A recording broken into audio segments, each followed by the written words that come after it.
প্রতিমা ভাঙার অভিযোগে গ্রেপ্তার সেই ভারতীয় নাগরিকের প্রকৃত পরিচয় প্রকাশ করে জার্মান রাষ্ট্রীয় মালিকানাধীন আন্তর্জাতিক সম্প্রচার সংস্থা ডয়চে ভেলে। গত 14 সেপ্টেম্বর রাত 2টার দিকে ফরিদপুর জেলার ভাঙা বাজার সংলগ্ন হরিমন্দির ও কালী মন্দিরে হামলা ও প্রতিমা ভাঙচুর করা হয়। এ ঘটনায় সন্দেহভাজন হিসেবে গ্রেপ্তার করা হয় সঞ্জিত বিশ্বাস নামে এক ব্যক্তিকে। গণমাধ্যমে প্রচার করা হয় গ্রেপ্তার হওয়া সঞ্জিত ভারতীয় নাগরিক। সামাজিক যোগাযোগ মাধ্যমে ছবি দেখতে পেয়ে সঞ্জিতের সন্ধান পায় তার পরিবার।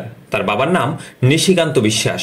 তিনি গোপালগঞ্জের কাশিয়ানী উপজেলার বাসিন্দা। নিশিকান্ত বিশ্বাস জানান, তার ছেলে মানসিক ভারসাম্য হারানোর ফলে 2019 সাল থেকে নিখোঁজ ছিলেন। পুলিশের দাবি, সঞ্জিত নাকি ভাঙা বাজার সংলগ্ন হরিমন্দির ও দুর্গা মন্দিরে হামলার সাথে সম্পৃক্ত। অথচ পুলিশের কাছে প্রতিমা ভাঙচুরের সাথে সম্পৃক্ততার কোনো তথ্য প্রমাণ এবং অভিযোগ নেই। মানসিক ভারসাম্যহীন সঞ্জিতকে আসামি বানিয়ে ভারতীয় নাগরিক সাব্যস্ত করে দ্রুত খবর প্রচারের উদ্যোগ নেয় পুলিশ। পুলিশ চাইলে সঞ্জিতের আঙুলের ছাপ নিয়ে জাতীয় পরিচয়পত্রের সার্ভারে চেক করে পরিচয় নিশ্চিত হতে পারত। পুলিশের বিজ্ঞপ্তি পেয়ে ইংরেজি দৈনিক সহ দেশের সংবাদ মাধ্যমে ঢালাওভাবে প্রচার করে ভারতীয় নাগরিক বাংলাদেশের প্রতিমা ভাঙচুরে সম্পৃক্ত। অথচ কিছুদিন আগে ঢাকার কালী মন্দিরে ঢুকে দান বাক্স আর প্রতিমা ভাঙা সেই ব্যক্তিকে ধরতে পেরেও নিরাপদে সরে যেতে সাহায্য করে পুলিশ। মন্দির ভাঙচুর করে পালিয়ে যাওয়ার সময় সেনাবাহিনীর হাতে তুলে দেওয়া সেই মাদ্রাসার ছাত্রকেও কোরআন পাঠ করিয়ে